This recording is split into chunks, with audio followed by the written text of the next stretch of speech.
I-86 and all the other American highways, I've come to what they call the other Iraq for a very different type of road trip. Why would you come here, you ask? Well, you're about to find out.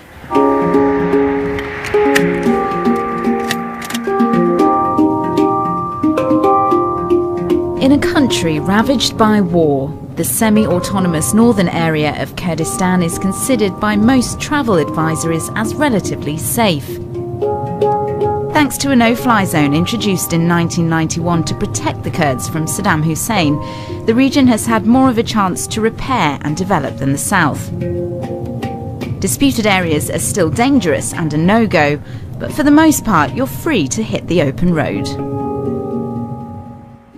This particular one, built by New Zealander Archibald Hamilton almost 100 years ago, is heralded as an engineering feat, and it goes all the way to Iran. When Hamilton first started building this road in the late 1920s, nobody thought he could do it. Aside from uniting all of the tribesmen who were working for him, he also had to chisel and dynamite his way through all of these mountains. In the summer, hundreds flock here from Iran, Turkey and Egypt. Although areas in the south of Iraq like Ur and Babylon are beautiful and rich in history, many people who live there travel north for time out.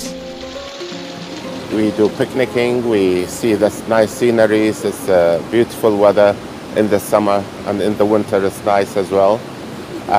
So we just enjoy ourselves, and the area is developing further. طبعا بغداد مو أمينة أولاً، وهنا كلش أمان، ناس محترمين يحترمون العرب هواية زين، وكلش نحب نجي هنا لأن صيف شتاء صارت هي مصايف إلنا أولاً، لأن أوضاع الأمنية وشي حلو هنا كلش. At this time of year though, the cold winter months bring a different type of scenery. The views of snow-capped mountains and villages are best enjoyed from a height. We're now at the top of Korek Mountain. It's the second highest mountain in Kurdistan. Amazing views, and in a couple of years' time, it's hoped that tourists will come here to ski down these slopes. Money has been pouring in from international companies since the regional government opened the doors to domestic and foreign investment in 2006. This year, with more of a focus on the tourism industry, the government predicts around $7 billion worth of investment. 24 airlines now fly into Erbil airport, and more than 500 3- to 4-star hotels have been built.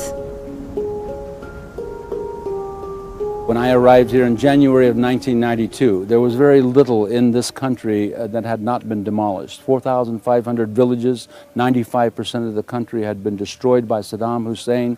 Many villages gassed. There were no eggs to buy in the bazaar because the chickens had all been killed. There was nothing, little fuel, few cars. And we have watched over the course of 20 years a region emerge from the ashes of that disaster to become a very dynamic, democratic society and becoming a very prosperous society.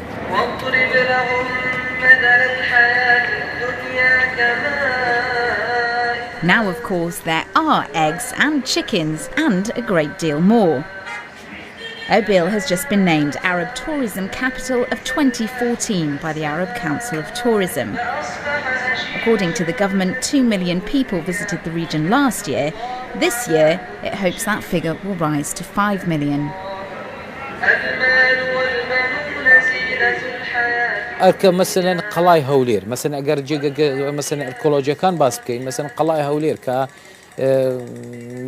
كونترين جيجا كلميجي بشريت كتاي استا أويتي ده هي يعني سك جيجس دانشتنا يعني خلق لناوي دجي ياك دو باركي شانا در ك إنساني نياندرتالا ناوي دوزراي توا وچندين ديان جيجي شنواري وهاي دقمن مان هي للجهان لكليرة هي لقل أو جيجا طبيعي و جيجي تاريخي زور.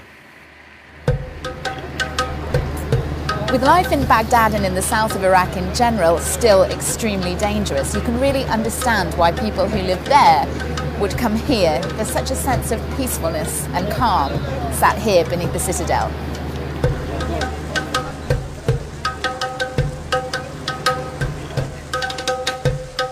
But in disputed territories like oil-rich Kirkuk and Mosul, where travel is not advised, fighting still continues.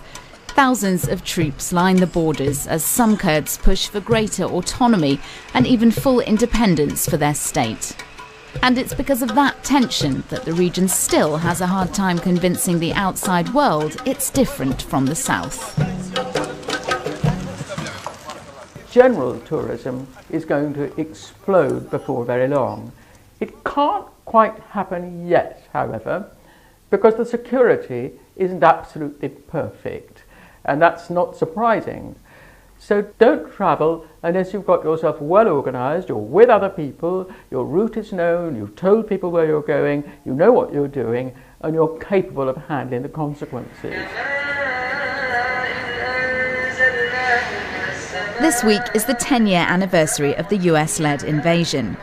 Today, the Kurds no longer fear persecution from Saddam Hussein, and instead of looking to the past, many now say they have the freedom to focus on their future.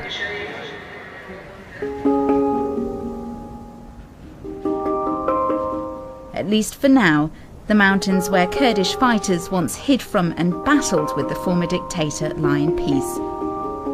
Their beauty admired by Hamilton Road drivers, eager to see the place they call the other Iraq.